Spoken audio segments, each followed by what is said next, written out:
Namaste, good people, Sangam community, bad people as well. All people, whoever you are, part of the community or not part of the community, this is a practice for you because I know that everybody is struggling with this one, and it's called waking up in the morning. Okay? People are spending super money on triple expressos, on lattes. People are going insane trying to jump into ice baths first thing in the morning because this transition from the sleeping state into the waking state hasn't been understood. So I'm going to share with you a practice. It can be as little as 5 to 10 minutes. It can be as long as half an hour or 40 minutes for those of you who want to go deeper into it. But really 5 to 10 minutes is enough for this practice. And it's the way that as soon as you roll out of bed in the morning, you can switch your system on, you can organize your energy, you can activate for the day. And you can chase away whatever lethargy is lingering in your system. So this is a wonderful, wonderful set of practices, not just for turning on in the morning, not just for making that transition, but for anybody who's struggling with their overall energy levels through the day. This is a practice for you. And for anybody who's struggling with brain fog also, this is definitely something that's going to help.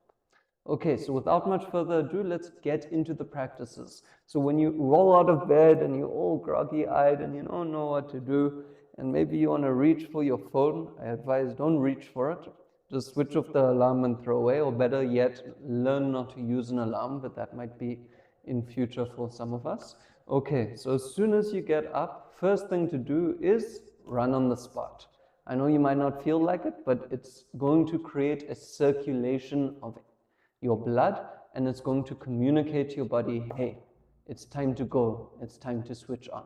So the way to do this, the first way to run on the spot, is to raise the legs to the back of the bum high. So it looks something like this.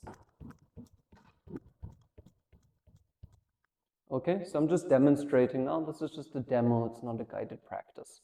All right, so you're gonna, first thing is raising to the back of the bum. This is gonna help the blood flow circulate. That's all that it's doing, is raising the heartbeat, circulating the blood flow, and bringing activity into your body after remaining in non-activity for 6 to 8 hours, hopefully, for most of you. Okay, the second way we're going to run on the spot after doing this for 2 to 3 minutes is with high knees. And you're going to do a forceful exhalation out your nose while you do. So it looks like this.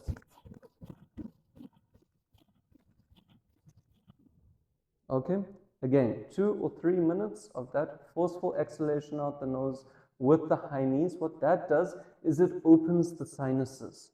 And this is very important because a lot of the breathing we're going to do through this 5 to 10 minute practice needs to be done through the nose. So you can have a tissue nearby if you need, because whatever built up mucus is there is going to be forced out with that high knees forceful exhalation running on the spot.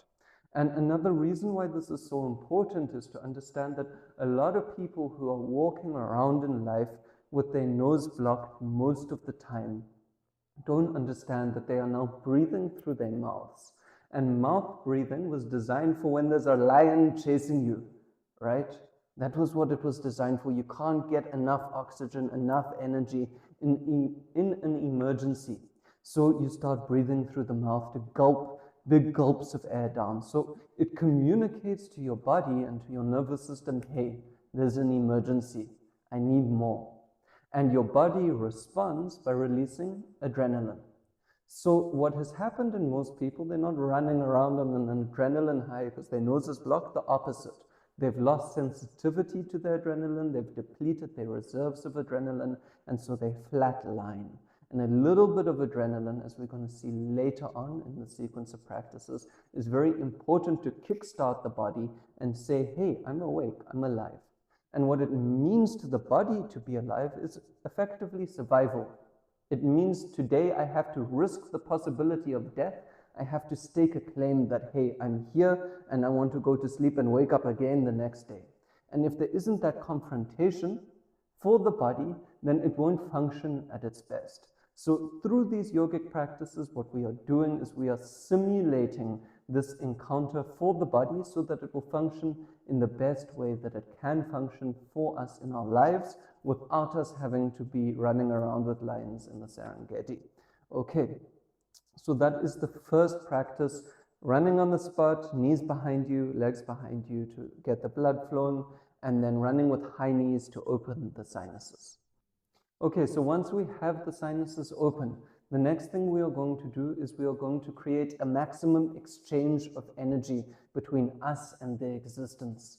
A lot of people go around telling me, oh, I don't have a lot of energy, I'm depleted, I need to save my energy. Guys, energy doesn't belong with you, and it's not something that you can save. It's not something that accumulates interest the more that you save it. It works exactly the opposite way.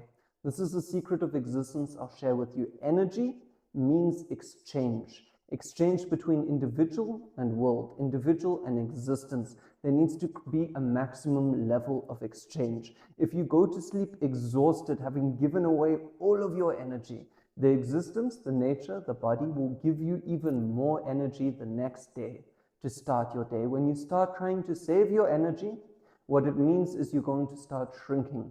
Your capacity to be a channel for energy is going to get smaller and smaller and smaller. And this is happening in so many people. And once you get into it, it's very difficult to get out of it. And one of the only ways to get out of it is this practice, which I'm sharing with you right now. So it's going to help you, but have this understanding. Energy means exchange. Let me exhaust my energy in beautiful ways through the day so that I can sleep beautifully and then wake up with even more energy ready to go again the next day. So this breathing practice we're going to do now is called Bhastrika, and it's a pranayama called bellows. Like a bellow, bellowing the fire, it's going to do the same thing to your internal fire, and it's going to create a maximum exchange. Because what it essentially is doing is it's a big inhalation, taking in energy from the existence, and a big exhalation, pouring it back out again. And we'll do this with a motion of the hands that's going to activate the diaphragm and help expel any air that's remaining in the lungs that is stagnant. Yogis say that the first breath that you took as a baby when you came out the womb and they cut the umbilical cord and you gasped, that first breath, since then you haven't been breathing deeply. So some part of that oxygen, of that air that you took with your first breath is still somewhere inside of you. And by now it smells, it's rancid, it's stagnant, and stagnation depletes energy. So again and again we're coming back to this exchange of energy and wanting to throw the old out so that we can make space to receive the new. That's how we feel energized in life, guys. So this is the practice for that. This is Bhastrika. And the way to do it is breathing through the nose. You get a big inhalation and you lift up your hands, and a big exhalation and you pull down. So you'll do this repeatedly. I'll do a few to demonstrate for you.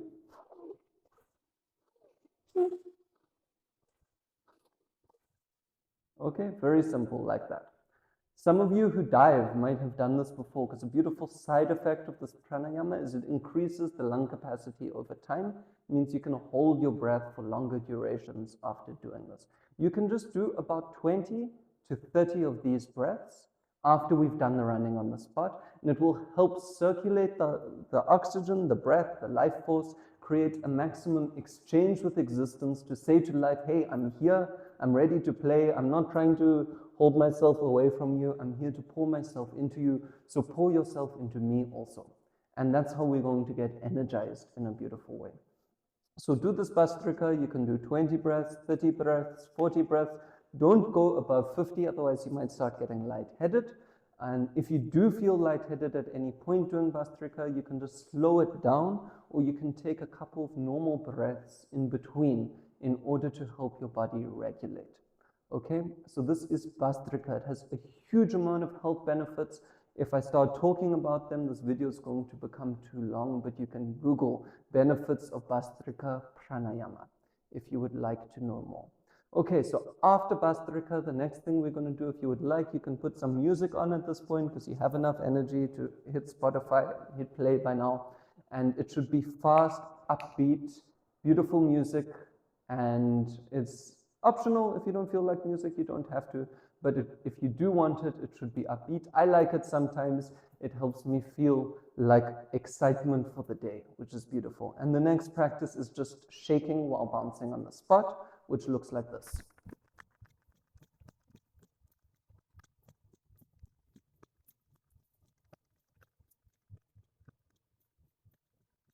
Okay, shaking, very simple, very easy. Create a maximum shaking through your whole body. Shake this way and that way and every way with your hands while also bouncing on the spot. What this does on a physiological level is it activates the lymphatic system, which is a system which is responsible for clearing waste products out of our body. And again, we keep coming back to this theme of stagnation. When waste accumulates in the body and the body isn't throwing it out, then you're going to feel tired, you're going to feel fogged, you're going to feel sick. So this shaking helps activate the lymphatic system and helps communicate to the body, hey guys, whatever I don't need, throw it out. And beyond this, it creates a beautiful sensation through the body of movement, of Shakti. Shaking is a practice which activates that feminine energy, that energy of dynamism, which moves between poles rapidly, right? So that's what the shake essentially is a movement between opposites very quickly. And this is an important aspect of life because we want to be able to move quickly from sleep as one opposite to the waking state as another opposite. So shaking is fantastic for the body, fantastic for the mind, even has some spiritual benefits as well. If you look at a lot of shamanic traditions around the world, shaking is an essential medicine and they use it in a lot of ways. But for us, it's going to be used in this way to help us wake up in the morning. Okay, so shaking, you can shake for 2, 3 minutes, 5 minutes. You can even shake for 15 minutes. Advise not to do longer than 15 minutes. But yeah, if you just want to wake up nicely in the morning, 2, 3 minutes is fine. If you want to transform yourself through the day, if you're struggling with depression, if you're struggling with lethargy, go longer, 5, 10 minutes of shaking. Okay, fantastic. After the shaking, the next part is chaotic breathing. So one thing that also causes stagnation is habit, habitual nature of the mind. The mind likes to know what's coming next, but it also gets bored. Life requires an element of spontaneity where you don't know what's about to happen next. It's only then that you can surprise yourself. You can do something spontaneously and you go, oh my God, I'm shocked. How did I come up with that? That creates energy, guys. So this next practice is disturbing the most basic rhythm, the most basic habit, which is the rhythm of the breath and is foundational to your whole life. So it's disturbing the basic patterning of your life in order to create spaces for spontaneity to emerge. What it's also doing on a physiological level is throwing out all the old breath, carbonated breath, carbon dioxide, and creating an emergency in the system because you're throwing out the breath and you're not taking a breath in consciously, which is creating an emergency of oxygen. Body starts saying, hey, I need to breathe, I need to breathe. It's a minor emergency, but it's enough to activate some parts of the brain and some parts of the energy which are responsible to emergencies. So adrenaline in some small way starts to fire, survival impulse in some small way starts to fire, and that's an important communication first thing in the morning to the body to say, hey, your job today is to live, is to survive. That means you need to be on. Okay, so the way to do this is focus on forcefully exhaling through the nose and through the mouth. Either one you can switch and break the pattern of the breath as soon as it forms. It looks something like this.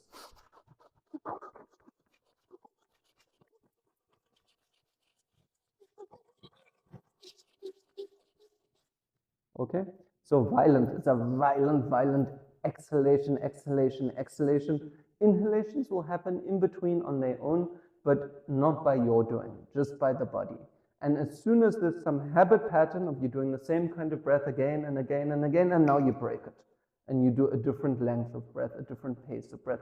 Keep switching up the pattern. This will disturb the basic habit pattern of your mind, which will allow spontaneity to arise in a beautiful way. This is a very, very powerful practice. You can do just a few minutes of it first thing in the morning to boot yourself on in a beautiful way for the day. and activate a little bit of energy. You can go longer if you're trying to treat a deeper brain fog, a deeper depression, a deeper stagnation in your life, and you can bring it up to even 15 minutes if you would like, but don't go beyond 15 minutes. And again, if you feel very lightheaded or dizzy at any point, stop, slow it down, take some normal breaths. Okay, so that is the penultimate practice, but if we leave you here, you may run out into life full of adrenaline, full of energy, and it might be overwhelming for a society and a family who are very sensible and very civilized and need you to direct your energy consciously so that it's not harmful to them and not harmful to the structures around you. So this last practice helps balance the peripheral nervous system with the sympathetic nervous system. And this balance will allow you to have a grace and an ease with which to direct and channelize your energy consciously towards the projects which require your energy, which need your energy, with a sense of love and poise. This practice results in some grace as well.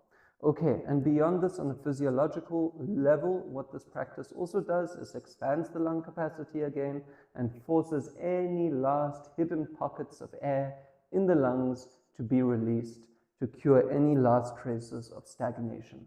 Okay, the practice is very simple. You grasp your left wrist in your right hand, and then closing your eyes, this should be done with the eyes closed. As you inhale, you'll start to raise both hands up above your head, and with the inhale, you will harmonize with this movement, but try and make it as slow as possible, so 7 to 12 seconds all the way up to the top. If you are going too slow, what will happen is the breath will start to judder, it will start to jerk. It won't be a single movement. So if you can't get to 7 or 12 seconds, if it's a little bit less than that, that's fine, but move with the capacity that your breath allows you. Don't let the breath start to jerk or judder. It should be a single, slow movement, holding the left wrist with the right hand, lifting high up above your head, and then with an exhalation, parting the hands, and again, very slowly, 7 to 12 seconds, with an exhalation, you bring them down to either side, and then again, as you inhale, very slowly up either side, 7 to 12 seconds, going faster than you should because this is just a demonstration. And then again, exhalation, holding the left wrist with the right hand, back down 7 to 12 seconds. So this is one round. You'll do between 3 and 7 rounds, depending how much balancing you feel that you need on that particular day. Allow yourself to settle through this practice. Allow yourself to relax a little bit through this practice. And that concludes it, guys. That is 5 minutes to 15 minutes to 30 minutes to 40 minutes, however long you want to give to these different sections. You can feel it out and experiment with it yourself, but it will help you wake up in the morning. It will help you vitalize yourself and direct yourself. No caffeine needed, no crazy ice baths needed. It does everything that needs to be done first thing in the morning to switch the body on, to switch the mind on, to switch the energy system into gear, that in a very, very beautiful way. So this is my sharing with all of you guys. Wake up beautifully, live beautifully, sleep beautifully, and allow more and more meditation to move through all of these currents of life, because ultimately it's meditation which shows us how connected we are to one another, and it's only through knowing that interconnectivity of all life on the planet that we will live in a way which is beautiful and harmonious and for the good of all beings, not just ourselves. So namaste, guys. Thank you.